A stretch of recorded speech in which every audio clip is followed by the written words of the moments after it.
Guys, para po sa mga plantito at plantita na katulad ko na naghahanap po ng extra income o extra mapagkakakitaan, ang video po na ito ay nababagay po sa inyo.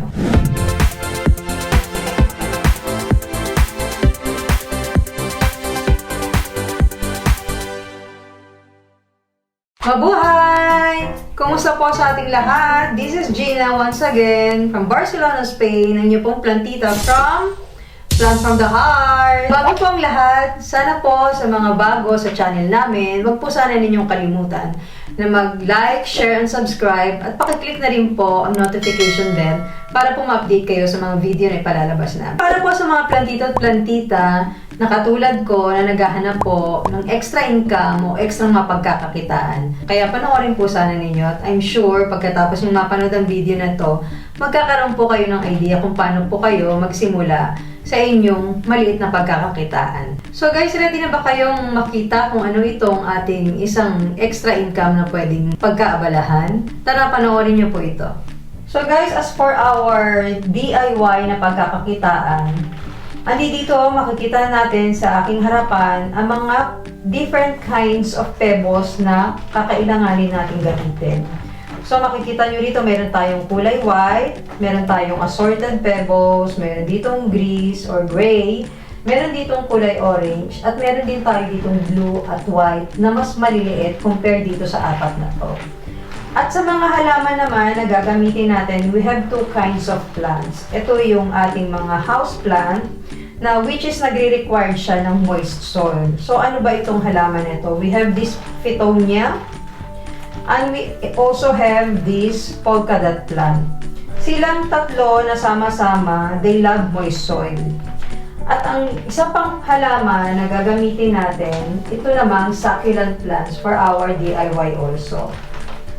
Tatlo din siyang klase, Echaveria, meron din tayong Zebrina, at meron din tayo dito isa pang klase ng succulent plant. And then sa lupa naman na gagamitin natin, we also have two kinds of mixture of soil para sa dalawang klase ng halaman nito. And since these plants needs moist soil, so ang mixture of soil na ginamit ko po ay 40% peat moss, 10% perlite, 10% bark chips, at meron din po siyang 10% na vermiculite, at dinagdagan ko na rin po siya ng another 10% ng konting pebbles para mas ma-sure ko na mag-well drain ang tubig na ididilig natin sa kanya. And then, sa kabila naman ng ating gagamitin na halaman as for our succulent plants, we have this mixture of soil. We have this cactus soil, 50% cactus soil, 10% bark chips, 10% perlite. Ginamitan ko na rin siya ng 10% na mga pebbles at nilagyan ko na rin siya ng 10% na manure or horse manure, which is makakatulong po sa ating mga succulent plants. At syempre hindi mawawala yung ating mga decorative pot na paglalagyan sa ating mga halaman. So, I have this. Itong bowl na to na gagamitin ko ay para ito dito sa ating Fittonia and Polka. At ito namang isang decorative na pato na to, ang siya namang gagamitin natin para sa ating succulent plant. So guys, start na tayo. Gawin na natin itong ating DIY at sigurado akong matutuwa kayo pagkatapos nating magawa ang ating proyekto na ito. So guys, start tayo na gawin natin itong ating Fittonia and Polka plant. So, as you can see, itong gagamitin nating decorative pot ay wala siyang butas. Gayan. So, ang gagawin natin para hindi marutrat ang ating halaman na ilalagay dito, lalagyan muna natin siya ng pebbles o maliliit na mga rocks as for our base sa ating paglalagyan ng ating mga halaman.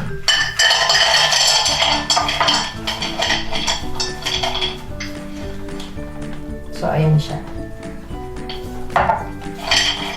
And then, isusunod na natin yung ating mixture of soil at ating halaman at lalagyan natin siya ng decorative pebbles sa ibabaw nito.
And so guys, now natapos na tayo dun sa ating ginawang Fittonia in bowl.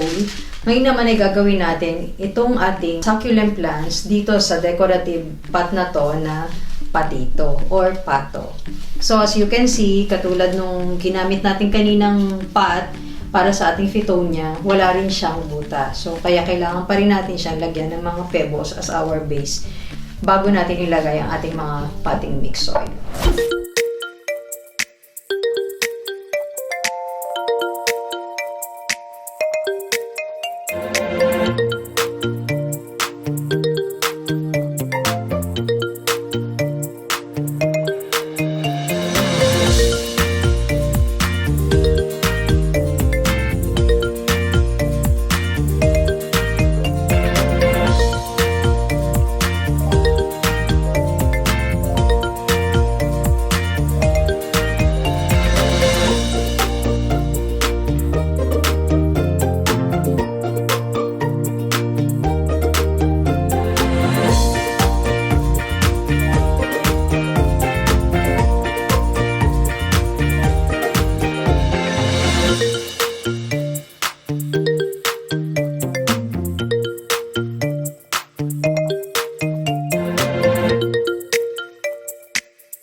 Natapos din natin itong proyekto na to. So ngayon alam nyo na, 'di ba? As plantito-plantita na pwede pala tayong makakita o magkaroon ng maliit na pagkakakitaan sa ating mga halaman na inaalagaan. By this time around, hindi naman tayo ngayon yung bibili ng bibili.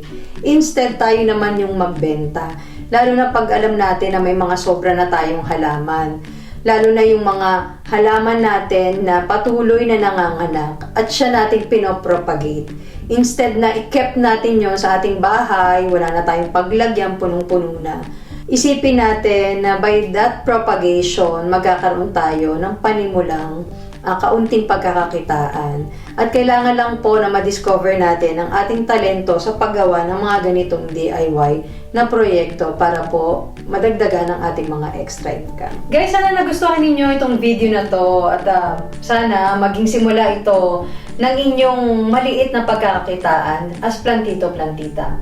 Marami pong salamat sa patuloy na panonood, sa patuloy na suporta. Keep safe, God bless, mabuhay po tayong lahat, and please don't forget to plant from the heart. Bye! Adios!